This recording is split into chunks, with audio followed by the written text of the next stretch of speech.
Well, Darren, it's a long time since the first. You've been here. Since the first game of the season when you last played Barnet. A lot's changed since then, hasn't it? Yeah, it certainly. I mean, it has squad-wise, hasn't it? I mean, I think we were probably 50% of the way through our rebuild. Trying to think who played that day. So long ago. Albie was playing centre half, and there has been a lot of change, but it was always. I think we've said all along it was always going to be like that. And we're, I'd like to think, a very different beast now than we were back then. But these games, with the game Saturday, it's actually one of those good chances to reflect, isn't it, and see if there's been any noticeable improvements or any big changes in what we do, and obviously there are big changes in the players, and for natural reasons it does give you a kind of a bit of a benchmarker, doesn't it? So no, I've said that to the players already this week. It's a good game for us, really good game for us.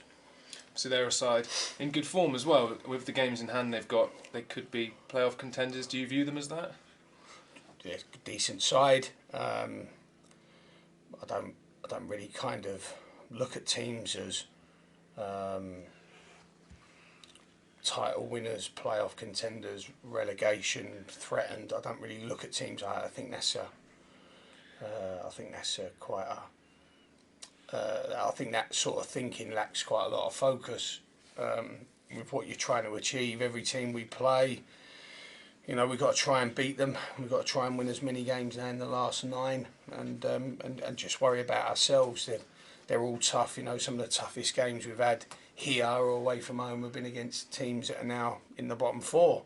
So, to view it anything other than, it's a game we've got to try and win, and give complete respect to whoever the opponent is, I think would be a wrong way of going about things. So, they'll get as much respect as we give everyone else, which is an awful lot. And we look back to that first game. Akinola scored the only goal of the game that day. They've got McCallum as well. Keeping those two quiet, how important will that be? Yeah, look, if you give centre forwards chances and they score goals, you're going to lose games. Akinola has done well. I think he's probably surpassed some expectations that maybe Barnet had of him early on. I remember a lot of talk early on about trying to get another forward in. I think he's done very well. His goal scoring record's not bad this year. And McCallum has always been kind of a top end National League player, and because he is a top end, he comes at a pretty hefty price. So it'd be every manager in the league would want the resources to be able to sign the most expensive players, but he's got a reputation for that, out of good play and a good record and great season last season, and he's in decent form now. So good players, but Lee Collins is a very good player. Luke Wilkinson's a very good player. So it should be a good contest between them, definitely. And Darren Curry, their manager, is he someone you've crossed paths with throughout your career? Yeah, little bits. Just obviously he was on the coaching team under John, and I think our paths have crossed before, maybe at Dagenham or something like that. But no, not too much other than that. Just pretty much on game day, or when people go out to games and you bump into people at games when they're watching the games that are available to them. So, but no, he did a good job last year, and he's doing a good job this year. It's very hard to be a manager. It's not an easy job. Everyone wants to hate you first and foremost, and you have to have that resilience to do that. Then you've got an imprint on your players and their minds and their bodies and the way they play. So anyone who wants to be a manager, Darren, whoever, they get my full respect, because it can be a bit of a iffy job at times, that's for sure. So, but no, they, like I said before, they get our full respect, absolute full respect, and we know what their qualities are, and be up to us to try and impart our own on them. Let's talk about your team then. Miles Hippolyte's suspension is now over. How big a boost is that? Well, it's like signing another player, really. It feels like forever, Miles, and he would. I know he's in his. Coming into his late 20s, but he's gonna have to learn from that. It was a bad moment for him to get involved in. But he's trained very well. He's trained very hard. He looks very fit and focused, almost like an enforced rest. And he will be a massive player for us. He'll be a huge player for us from now to the end of the year. I'd like to see him come in and maybe play in a different position than what he was before, because we've learned to play with a different group of players in his department. So he might have to be flexible, and we might have to use him obviously without Murphy as well, and Diath and players like that. It'll be important to have his creativity and his ability to go past people, but I think he'll be a very excited chap, I would have thought, on Saturday morning, having not been involved in the last few games, and it'll be nice to have him back in the group. And the rest of the fitness of your squad, other than the guys you just mentioned there that we know about? Richards hasn't trained all week after taking him off last Saturday. Albie hasn't trained all week. I think everyone else has been okay. Albie and Mark will be doubts. So. Thank you for your time, Darren. Top man. Cheers. Judging by what's going on the internet and all the rest of it, Cobra meeting today, etc., etc. I don't want to be negative. I want to play the game like you do. But do you think there's a doubt? No. No? Good. That's nice to see you so positive. But But I mean, would that present a major problem? Well, look, we got life on one hand, haven't we? And we got a game of football on the other hand. When you put it into that context, I'm guessing. Well, no, I'm absolutely 100% sure. No, it's not it's not a problem, because life far exceeds games of football. Then you put what is the lifeblood of a football club. Then there'll be that debate, won't it, of whether games being called off or being played behind closed doors pose economical and health risks, and they'll weigh the risk and reward up amongst that. But to 90% of the clubs in this country, their revenue sort of lives and dies on what comes through the turnstile, and how often that volume comes through the turnstile. So to call games off on an economical stance would be, obviously, I'm sure Scott will be crying into his pillow most nights. But if you put it onto life and sport, it's there's no contest. It's insignificant, really, isn't it? Absolutely. But returning to the game, you've had 2 great wins now, just when you needed them, and a difficult one last week.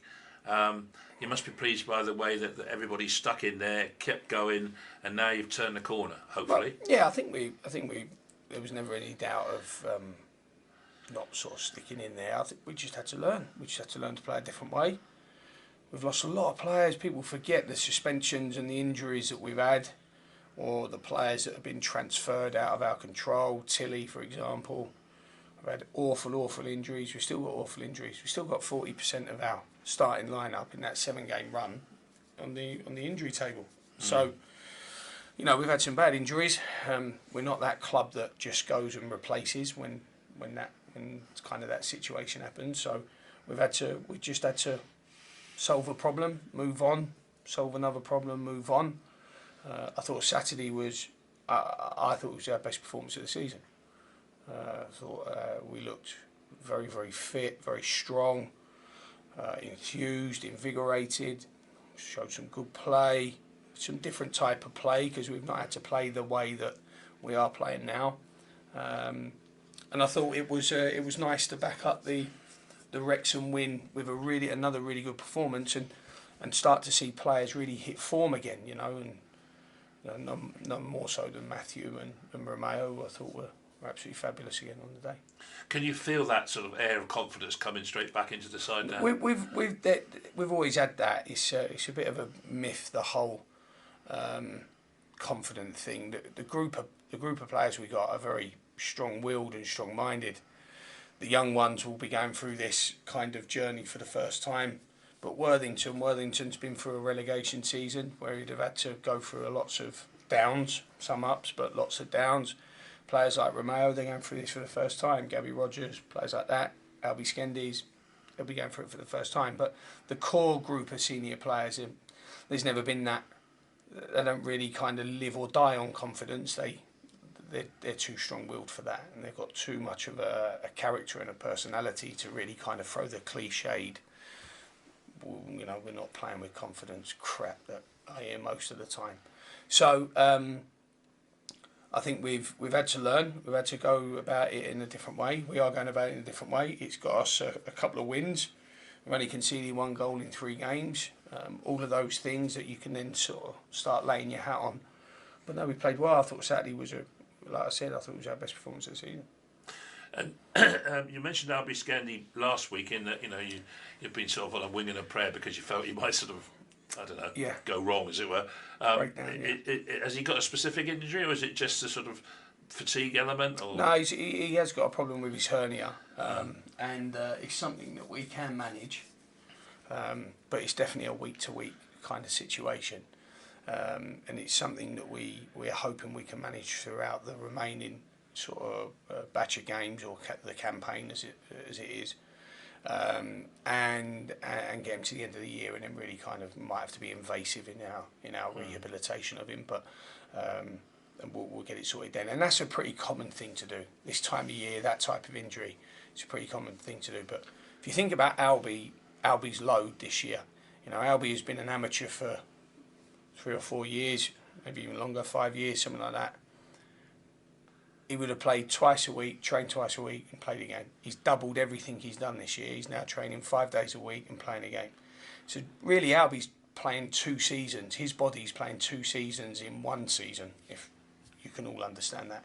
So I always knew, even though he's a big, tough sort of athlete, we always knew there was going to be a problem with that if he was to play as many games. And you know, credit to Albie, he has played an awful lot of games for someone coming from the division that he came from, and his lack of experience. He has played an awful lot of games, and he's made himself an absolutely fundamental part of the starting 11. So you know, that's credit where credit's due. He's done fabulously well, but there will always be that that side effect to that situation. And the negative of that is that we've probably broke him. But definitely a doubt for Saturday, though. Yeah, it's touch and go all the time with Albie, and the same with Mark. It'll be touch and go with what they can and can't do. If we will give them every chance, you know, even if it means waiting until midday on Saturday to make our decision. But again, if you go back to the first time we played Barnet, this kind of scenario would never have even been imagined or considered, that someone Albie's age and experience would be a player that we'd give till midday on game day before we made a decision on him. But he's become that important to us, and vitally important. He's made some good performances for us, especially of late. And you mentioned last week that you were sort of having a look around to see if you'd get anybody else in to replace Reece Murphy. Any joy on that front? No, nothing yet. No. They're few and far between. I mean, we've seen what's the last time we had a Reece Murphy one here? It would have been Madden, Paddy Madden, I'm guessing. That was what? That's probably 4 years, 5 years ago. 2013, it would have been 16. So that amount of time to replace someone like him, it's very hard to replace Reece Murphy in a week, or 2 weeks, or 3 weeks. So they're hard to come by, and managers quite rightly don't want to let that type of player go. And what I don't do, and I've never done it at any of the clubs I've worked at, is I don't spend money for the sake of it, because you lose the trust and that real connection with not only your owner but the supporters. Well, good luck Saturday. Tommy. Ryan Seeger's gone on loan to Frame today. Do you sort of ever see him as a possible player for Yeovil in the future? Because I think first of all for Ryan, it's Ryan hasn't played near enough football this year. And he's been training very hard for 4 or 5 weeks now with the first team. And when I say training really hard, the lad's a wonderful, professional. He's got a really dedicated mindset. I just thought it was right at this moment in time to take his last rehabilitative stage further by allowing him to play a game on a Saturday. What I can't do at the moment is promise that will be here with Ryan. So we wanted to make sure he played. Very few professional footballers kind of go through the motions and just happy to go Monday to Friday, pick up their wages, go home. We all play football for that Saturday at 3 or Tuesday at 7:45, and that was missing from Ryan's life. So I just thought it was the right thing to do for here and now, and the future will take care of the future, like it is with all our players whose contracts are coming to the end. That future will be determined in due course.